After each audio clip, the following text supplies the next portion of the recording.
In the vast expanse of the galaxy, where countless stars burned in eternal patterns, Earth was often dismissed as a mere afterthought, a planet isolated within its corner of the Milky Way, still recovering from its own chaotic history of war, environmental disasters, and deep-rooted political divisions.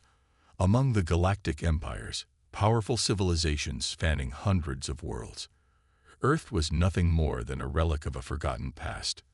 The Zorethians, the Tselnar Collective, and the ancient Raquarians all knew the importance of the galaxy's core worlds, but Earth's name never made it onto their strategic maps. It was far too small, far too backward, and far too inconsequential. Humanity, however, had always fought for survival. It was in their blood, in the very essence of who they were. While their species struggled with climate change, wars over resources, and political infighting, something stirred deep within Earth's core. Unknown to them, their very survival was the prelude to something much larger. The first steps into the stars had been cautious. Their first space station, a floating relic of early exploration, was the proud achievement of their best scientists. Yet the vastness of space overwhelmed them. Early expeditions were fraught with failure. Humanity sent unmanned probes, charted distant planets, and made first contact with a handful of alien species, most of whom barely acknowledged their existence. But that was before the Prometheus.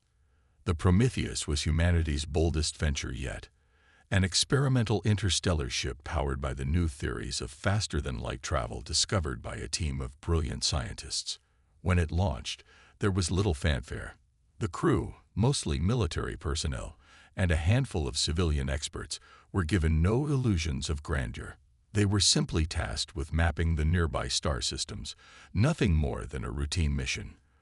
The Prometheus was to be just another footnote in a history of failed attempts. No one could have known that this ship would be the catalyst for Earth's dramatic entrance into galactic history. The Prometheus ventured farther than any human-made ship had before. The crew, unprepared for the vast unknowns that lay beyond their charts, were surprised by the discovery that would alter everything. The ship encountered a small, uncharted star system, one that hadn't been recorded by any species, human or otherwise. Nestled between two dying stars, they found an anomaly, a massive crystalline structure embedded in the remnants of a decayed planet. It was unlike anything they had ever seen. No known species had built it. No natural formation could explain its existence. Captain Isla Thorne, who commanded the Prometheus, was the first to realize what it was. "It's not a natural formation," she murmured, eyes wide. "This is engineered." The structure was a dormant relic, an ancient, possibly alien artifact. At first, there was confusion over how to approach it. None of the ship's sensors could make sense of it. It was a faint blur on their scans, hidden within the gravitational pull of the dying star. But when they finally managed to deploy a probe and retrieve part of the artifact's outer layer, the results were staggering. The artifact was covered in alien symbols, a language unlike any known civilization. But the real shock came when they discovered that embedded within the artifact was something even more incomprehensible, a vast repository of knowledge. Technologies that should have been impossible by any standard of known physics. Concepts of energy conversion that would revolutionize everything. It was clear that this artifact didn't just belong to any random alien species. It was a deliberate message meant for Earth. The data within it was designed to sync perfectly with humanity's emerging scientific understanding, guiding them toward a future that no one had expected. At first, it was thought to be a hoax or an impossibility, but the Prometheus's crew verified the incredible discovery. This artifact contained enough scientific knowledge to propel Earth to the very forefront of galactic civilization. But there was something else, a chilling, almost prophetic detail. The artifact wasn't just knowledge. It was a map, not of planets or stars, but of power. It showed them the way to unlock technologies that had the potential to alter the fabric of space-time itself. Back on Earth, the implications of this discovery became clear. The governments, once fractured and entrenched in petty disputes, quickly realize that this was no mere accident. Humanity was no longer a species destined to languish in the dark corners of the galaxy. They had been chosen, whether by fate or design, to play a role far greater than anyone had imagined. The first stirrings of a new, unified Earth government began to take shape. And so began Earth's rise. Quietly at first, as scientists raced to unlock the potential of the artifact, but the whispers of their success spread quickly. No longer would Earth be just a planet among billions. With this newfound knowledge, humanity was now poised to become a galactic power, whether the galaxy was ready for them or not. In the shadows of the galaxy, the first hints of concern rippled through the halls of the most powerful empires. Earth had made a move. And this time, it wasn't just a fluke. The news of Earth's discovery spread like wildfire through the galaxy, a shockwave that reached even the farthest corners of the known universe. What had once been a mere curiosity, a backwater planet barely worth noticing, was now the subject of intense intrigue. Earth had uncovered something that no one could have predicted. The key to technological advancement beyond even the most advanced species. The artifact, once thought to be a relic of an ancient and long-dead civilization, was far more than that. It was a gift, or perhaps a test, left behind with an enigmatic purpose. Captain Isla Thorne and her crew returned to Earth with the artifact, the first human representatives to bring back such a treasure. The government and military elite immediately seized control of the relic, setting up the largest research initiative in human history. At first, the artifact's codes and data were nearly incomprehensible, but humanity's greatest minds, scientists, engineers, and cryptographers, worked around the clock. They unlocked its secrets piece by piece, revealing not just basic technological blueprints, but entire new fields of science. Artificial gravity, faster-than-light communication, and energy fields capable of bending the fabric of reality itself. Each new breakthrough seemed to open a door to another, more profound revelation. What seemed impossible mere weeks ago was suddenly achievable.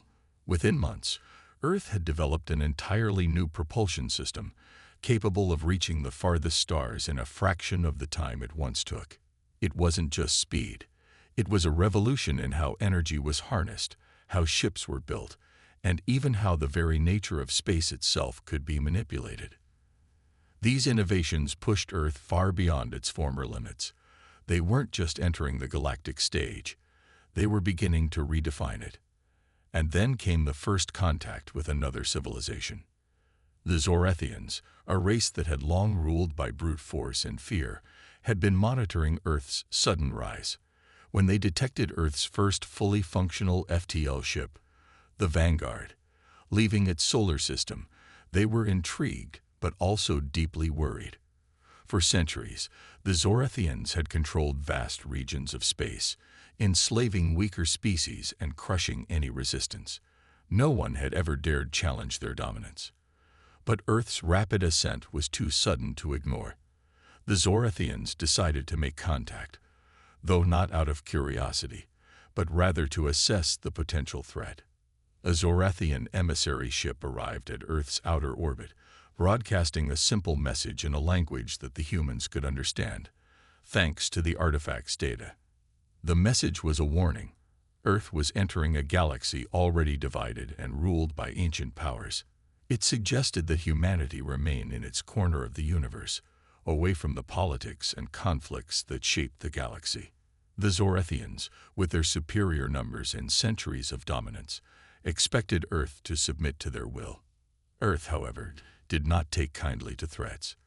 The newfound confidence was palpable. Humanity was no longer the underdog.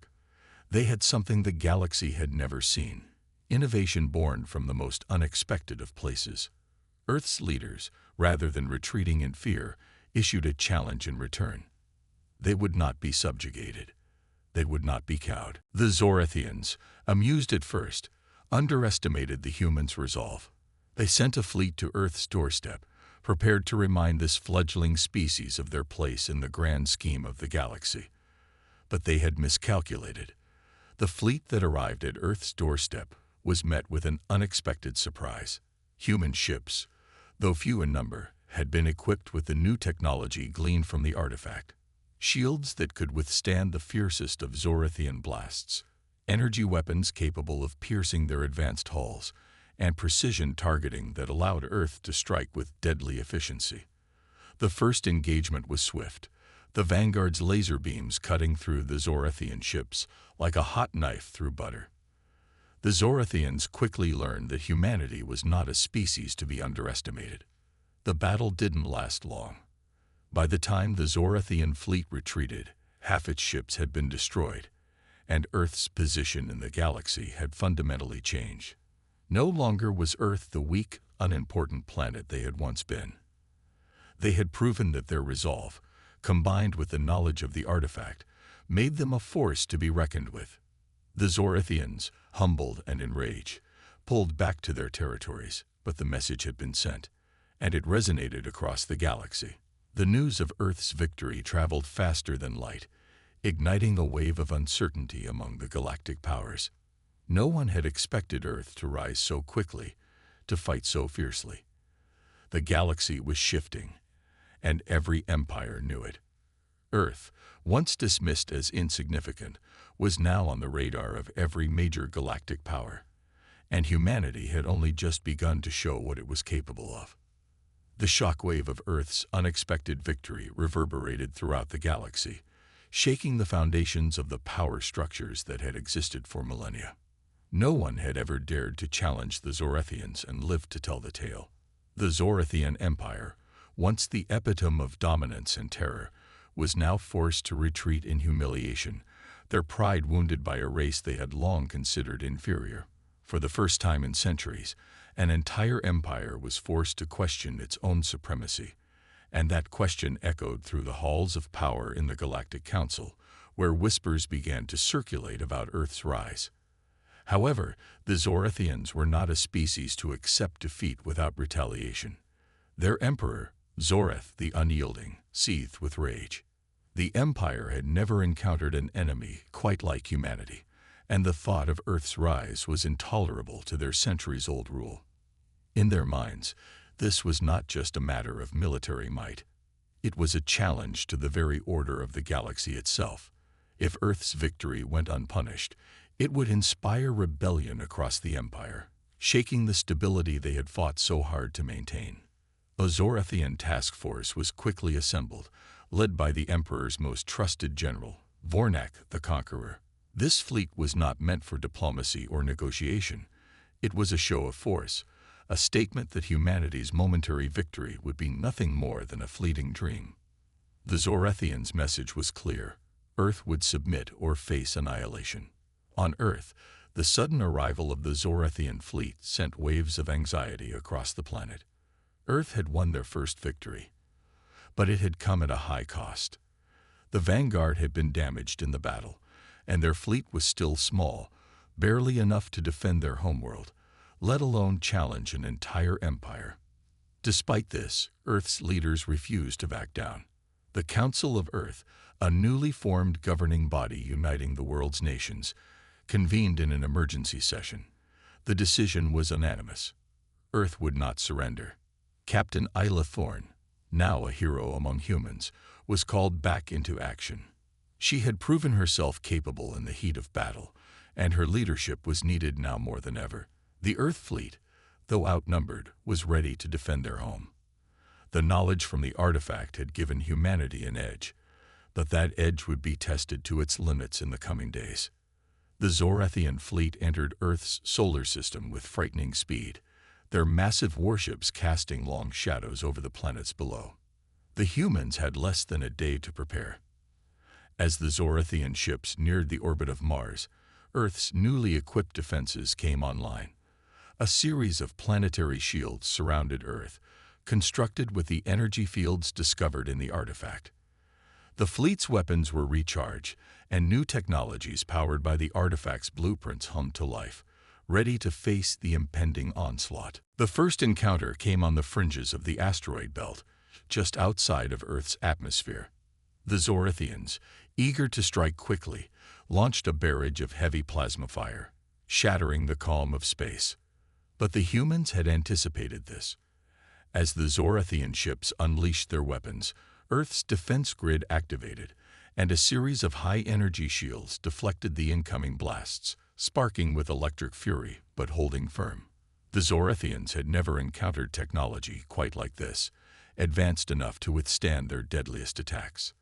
The human fleet, vastly smaller in number, moved into formation.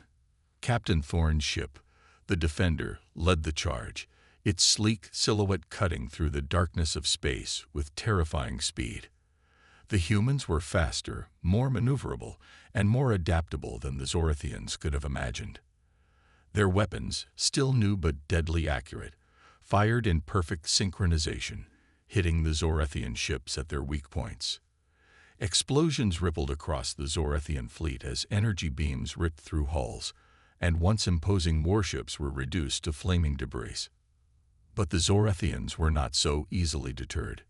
Vornak, with his ruthless cunning, had expected some form of resistance. He ordered his fleet to shift tactics, deploying automated drones from the Zorathian flagship to swarm the human fleet and overwhelm them with sheer numbers. A brutal space battle ensued, with the humans holding their own. But the odds quickly stacked against them. For every drone destroyed, 2 more appeared in the void. In the chaos, Earth's fleet began to falter. The shield generators on several ships started to fail, and the Defender's engines took a hit. The humans were holding their ground, but they were stretched thin. It seemed as if the Zorathians were on the verge of a decisive victory. But Captain Thorne wasn't about to give up. As the battle raged, she issued a daring order: a full-scale counterattack. With the Zorathians distracted by their drones, she led a small squadron of ships straight into the heart of the Zorathian fleet, using the asteroid belt as cover. The humans employed guerrilla tactics, slipping through enemy lines and launching pinpoint strikes on the Zorathian command vessels. In a matter of hours, the tide began to turn. It was a costly victory, but by the time the Zorathian fleet retreated once again, Earth had made its mark. The galaxy would never again view humanity as a helpless species. Earth had fought back, and they had won. The Zorathians, licking their wounds and retreating to their far-flung territories, had learned an unforgettable lesson. Humanity was no longer a mere curiosity. They were a force to be reckoned with, and now the entire galaxy knew it. The aftermath of the Zorathian defeat sent shockwaves throughout the galaxy, but what followed was even more significant. Across the stars, whispers of Earth's victory spread rapidly, igniting debates, discussions, and most importantly, fear among the galaxy's most powerful empires. For millennia, the Zorathian Empire had been the unchallenged behemoth, a symbol of terror that held the balance of power in its iron grip. Now, a relatively unknown, seemingly insignificant planet had not only stood up to them, but had won. This unexpected turn of events forced the galactic powers to reassess their view of Earth, and more importantly, its place in the greater cosmic order. The Galactic Council, the governing body that oversaw the dealings of the most powerful empires, called an emergency summit in the aftermath of Earth's victory. It was unprecedented. Normally, disputes and challenges between empires were settled by skirmishes or quiet diplomacy, but the Council knew that humanity's rise had the potential to unravel the very fabric of interstellar politics. They needed to understand who Earth was and what it wanted, but more than that, they needed to prevent any further destabilization. The meeting took place in the opulent halls of the Council's headquarters, a massive station orbiting the ancient Roquarian homeworld.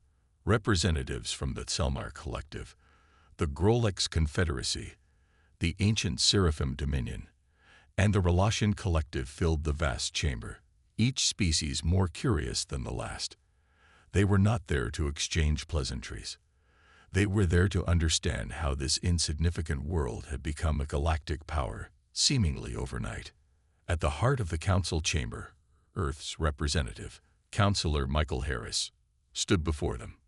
He was a tall man, exuding a quiet confidence, but the weight of the moment was not lost on him. Humanity had never sat at the table of such a powerful body before, but this wasn't a time for diplomacy as usual. Earth had proven itself a threat and a force for change. It was time for humanity to take its place in the galaxy's new order. In the wake of Earth's bold declaration at the Galactic Council, the galaxy found itself at a crossroads. The once established order, where empires like the Zorathian Empire, the Tselnar Collective, and the Seraphim Dominion dictated the fate of all civilizations, was now undeniably threatened. Earth had risen from obscurity to power, but the question remained: what would humanity's role in the galaxy be? The Galactic Council was no longer just a place of diplomatic discussion. It had become a powder keg. Earth's presence was a spark that could ignite a new wave of conflict, or perhaps revolution. While some species, like the Relatians, were willing to explore alliances with the newly emerged human power, many others, particularly the Zorathians and Selnar, saw this as a challenge to their supremacy. It became clear that the galaxy would not simply welcome Earth's rise. It would demand that humanity prove its worth. Despite the threats, Earth's leadership remained resolute. Captain Isla Thorne, now a hero and symbol of Earth's newfound strength, was appointed as the commander of Earth's newly formed Galactic Defense Fleet. Her first mission was clear: ensure Earth's survival and establish the nascent human presence in the galaxy. It was no easy task. The galaxy had never seen a species like humanity, unpredictable, driven by a fierce sense of independence, and now armed with technologies that could alter the balance of power. But Earth was not the only one adapting. The Zorathian Empire, humiliated by their loss, was far from done. Emperor Zorath the Unyielding had already mobilized his forces, intent on reclaiming the respect they had lost and proving to the galaxy that they were still the dominant power. But now, they faced an entirely different enemy, one that wasn't just a military threat, but a political and ideological one. The Zorathians weren't just interested in defeating Earth. They needed to ensure that no one else followed in humanity's footsteps. They began covert operations, quietly supporting rebel groups on human colonies, hoping to destabilize Earth's fledgling influence. They spread rumors, sowed distrust, and worked to isolate humanity from the rest of the galaxy. Their ultimate goal was simple: to remind Earth and the galaxy that power was not given. It was taken, and that there was always someone stronger waiting to claim what they thought was theirs. The Tselnar Collective, on the other hand, pursued a more insidious approach. The collective was a conglomerate of over 100 different species, each with its own interests and desires. But their unity was founded on the idea of economic dominance through control of trade routes, mining, and technological resources. They had been the galaxy's economic powerhouse for centuries, and they had no intention of letting Earth disrupt that. They approached Earth with a proposal, one that on the surface seemed generous: a partnership to share technology and trade, with the promise of protection against the Zorathians. But it was a thinly veiled offer, one that would ultimately place Earth under the collective's control. The Tselnar knew that humanity, eager to expand and secure alliances, might be tempted to take the offer. But Earth's leadership, having learned from the Zorathian encounter, remained cautious. Meanwhile, Captain Thorne, with her fleet, prepared for an inevitable conflict. The Defender, her flagship, had been repaired and upgraded with the latest technology, but the new human fleet still faced the challenge of an entrenched galaxy that was wary and hostile. It wasn't just about firepower. It was about securing Earth's position among the stars without becoming a pawn in the grand schemes of the empires around them. But tensions on Earth's own soil were also rising. As the galactic situation became more tense, various factions within Earth began to question the planet's newfound role. Not everyone was eager to embrace humanity's potential as a galactic power. Environmental activists, fearing that Earth's rise would bring about further exploitation of its resources, began protesting against the military expansion and the potential for intergalactic war. Political leaders, once united in their desire for strength, now found themselves divided over how best to approach Earth's future. Some called for caution, seeking to stay out of the greater galactic conflict, while others, led by the more ambitious factions, pushed for total integration into the galaxy's affairs. Despite these challenges, one thing was clear: Earth could no longer remain on the sidelines.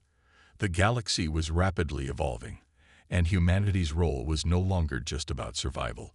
It was about influence, power, and shaping the future of the cosmos. As Captain Thorne led her fleet through the dark corridors of space, scouting new worlds and defending human interests, the galaxy watched. The next moves would be crucial. Earth was no longer a weakling trying to survive. It was a nation in the making, ready to claim its place among the stars. But with great power came great responsibility and great danger. Every decision, every alliance, and every conflict would have consequences not just for Earth, but for the entire galaxy.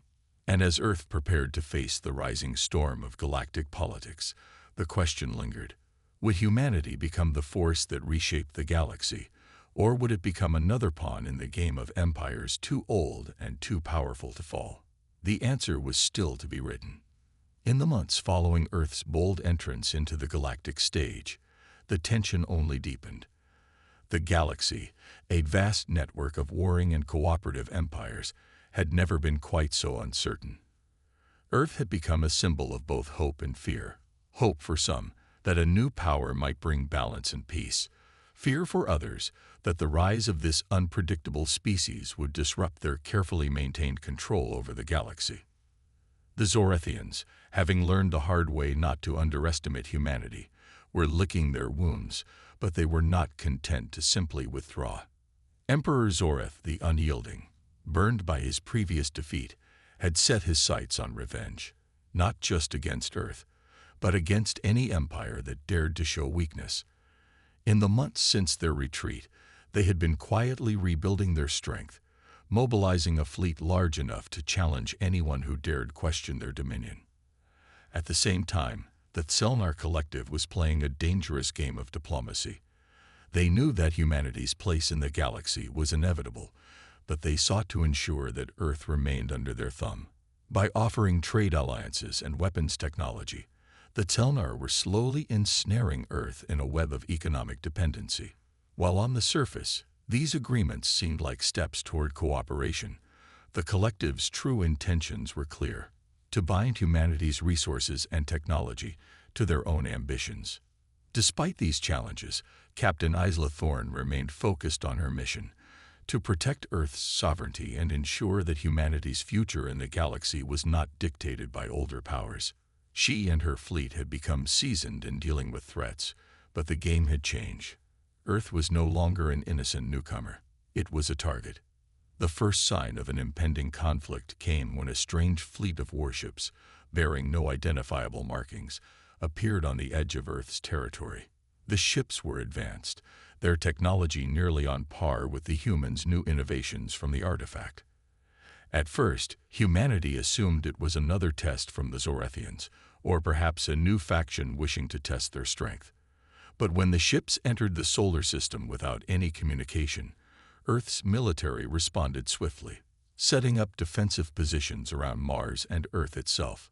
It was then that the true nature of the threat became clear. The fleet, though powerful, did not appear to belong to any known empire.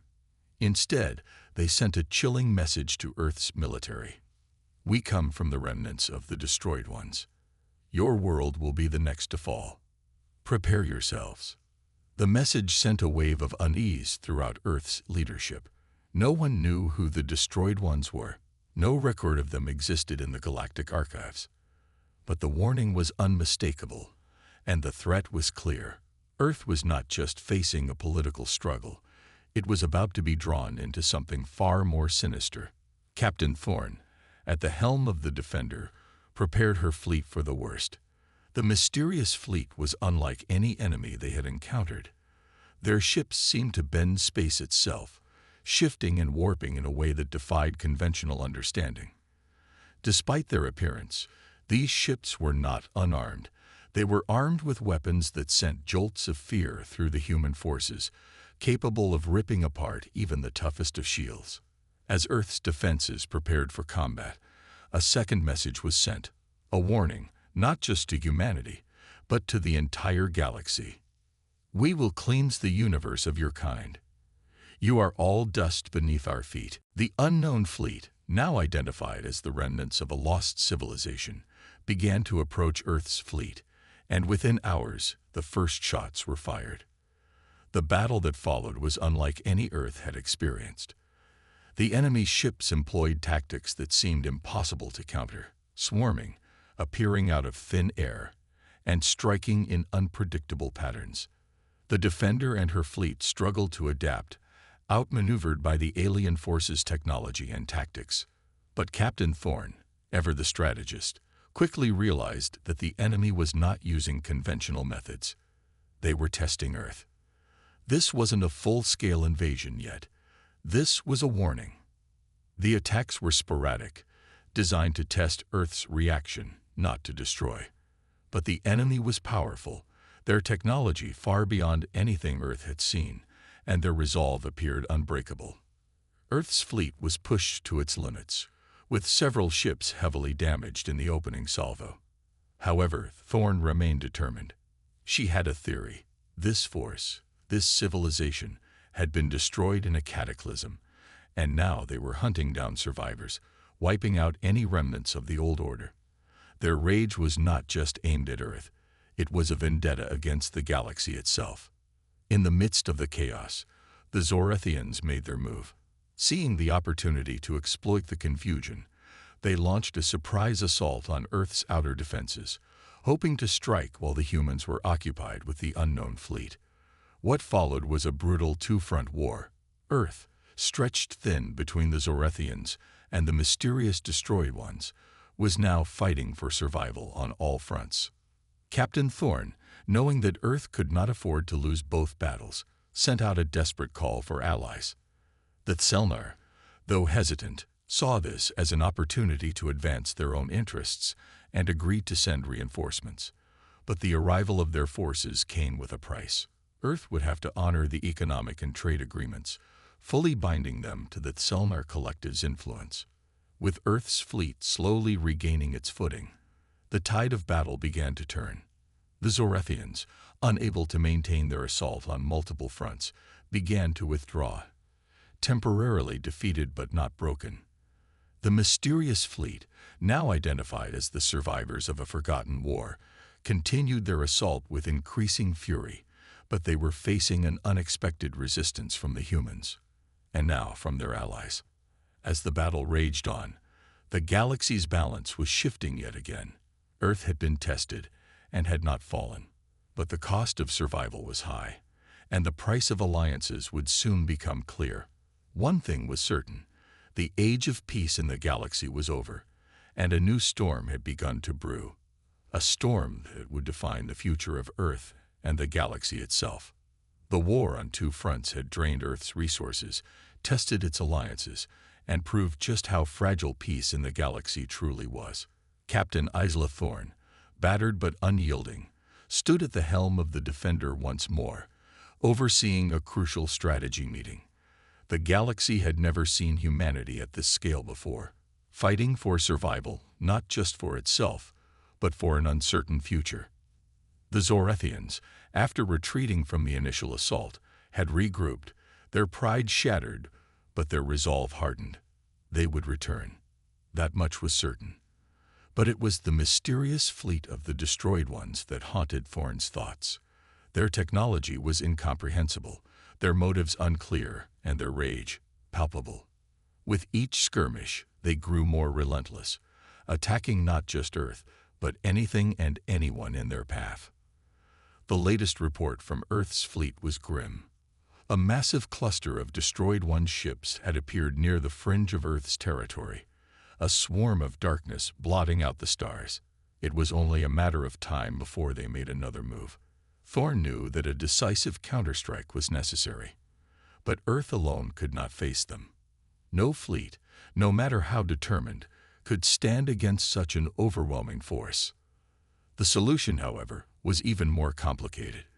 In the wake of the conflict, Earth had seen a shift in the balance of power. Though the Tselnar collective had provided vital reinforcements, they now held sway over Earth's decisions. The economic agreements they had forged were starting to show their true costs. Earth was now heavily dependent on Selmar technology, and their influence over human affairs was growing by the day. But in the face of the Destroyed One's invasion, Thorn knew that the time for alliances of convenience was over. To survive, Earth would need more than just the Selmar. Earth had always prided itself on its independent spirit. The military and political leaders recognized this in their desperate bid to form a new strategy. The solution lay not just in military might, but in unity, an alliance of civilizations that had long been divided by rivalry, fear, and greed. If Earth was to stand a chance, it needed to reach out to those who had been left behind by the grand empires, those who had lost their homes in the wake of the Zorathian conquest, those who had been crushed under the weight of galactic stagnation. Thorn sent out a call, a signal to the fringes of the galaxy, to the remnants of ancient empires and forgotten species who had once fought against the Zorathians and the other dominant powers. A call for an alliance of the broken, the exiled, and the oppressed. To her surprise, the response was overwhelming.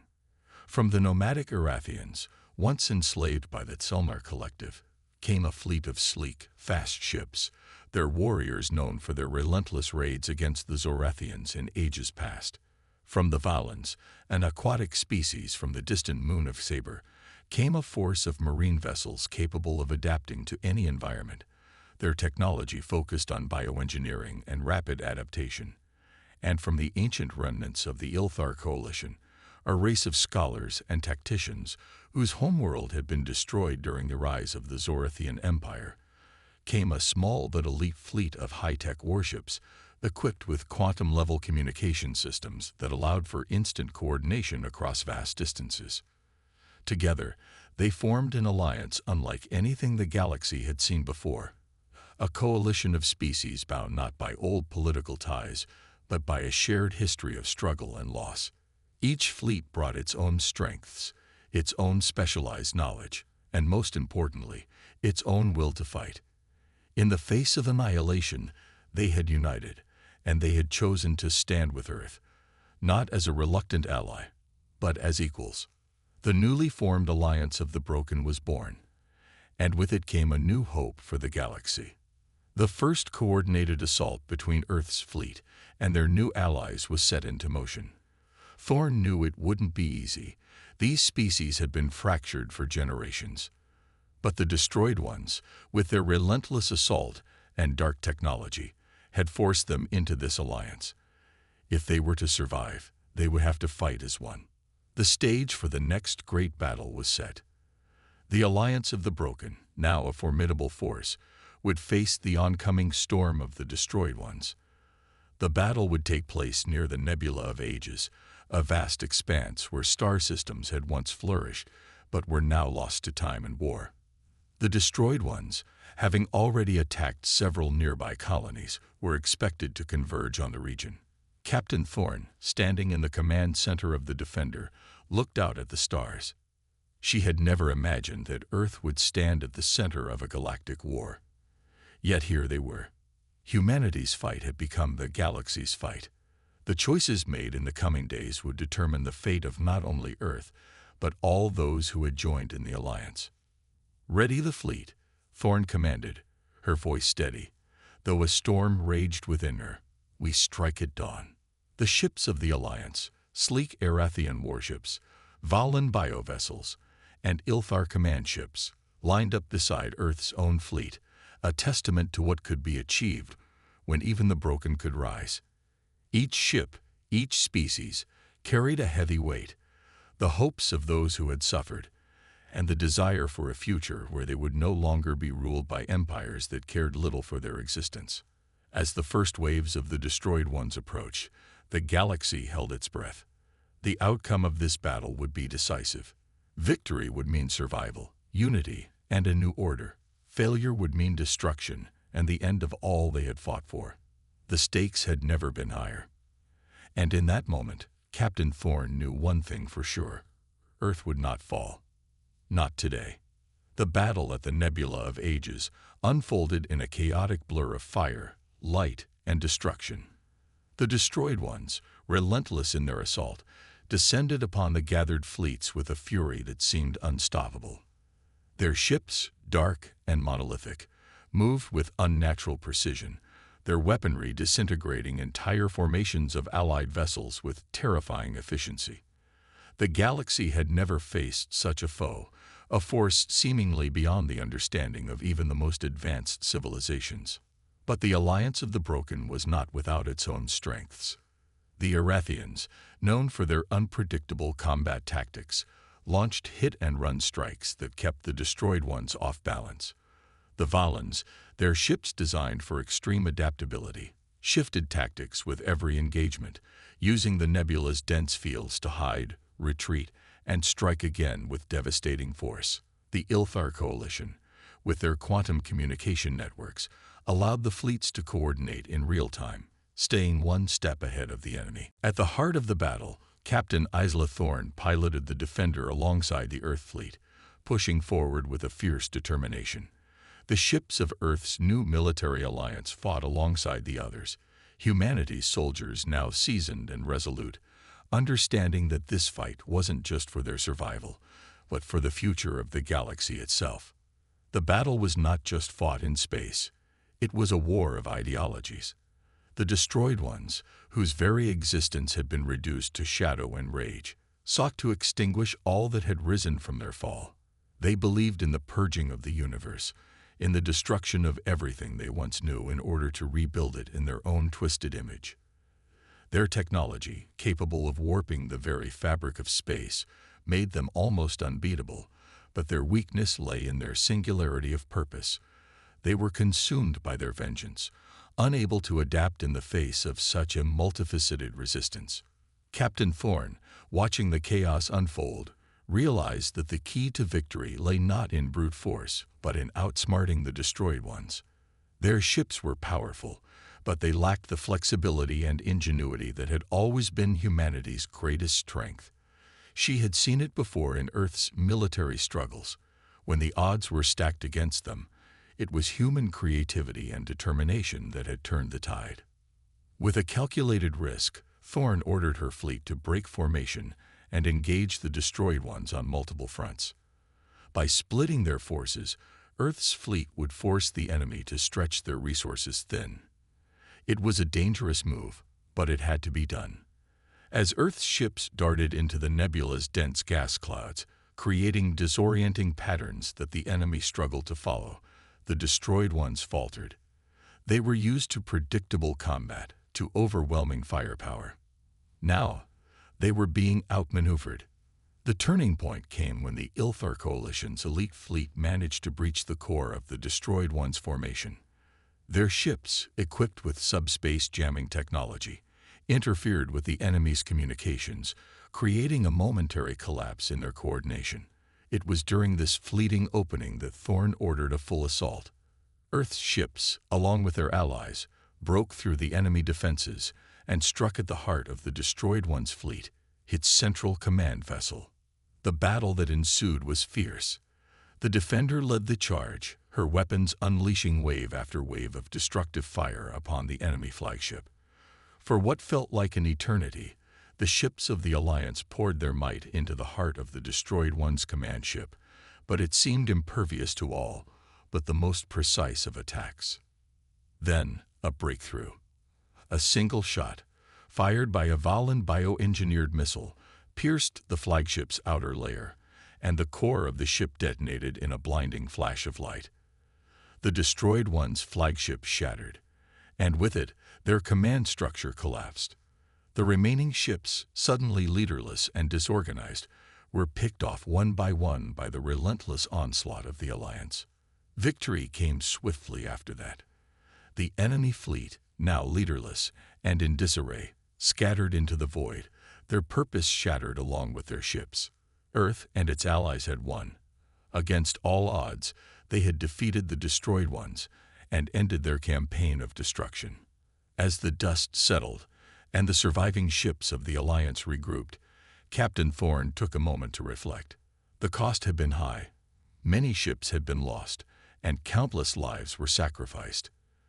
But Earth had proven its place in the galaxy, not just as a rising power, but as a force for unity and resilience. In the aftermath of the battle, the galaxy watched as the Alliance of the Broken began to solidify its place in galactic politics. The Tselnar Collective, once the dominant economic power, now found itself forced to contend with Earth and its new allies, as the balance of power shifted once more. The Zorathians, still licking their wounds, understood that the old order had irrevocably changed, and the remnants of other empires, some lost to time, and others forgotten in the galaxy's long history, found hope in the example set by the newly formed coalition. Humanity, having faced the darkness of the Destroyed Ones, had emerged stronger than ever. The galaxy now looked to Earth, not as an outsider, but as an essential player in the shaping of the future. The empire of the Zorathians, the collective of the Telnar, the ancient races of the Ilfar, and others. They all now recognized Earth's place among them. Captain Thorne stood on the command deck of the Defender, watching as the stars stretched out before her. The battle had been won, but the real work was just beginning. Earth had secured its place in the galaxy, but the challenges of this new era would require even greater unity, diplomacy, and strength. For the first time in history, Earth was not just surviving, it was thriving. The galaxy, once a dark and distant place, was now within their reach. And as the Defender sailed toward the next unknown frontier, Captain Thorne knew that humanity's true strength was just beginning to be realized. The future was theirs to shape.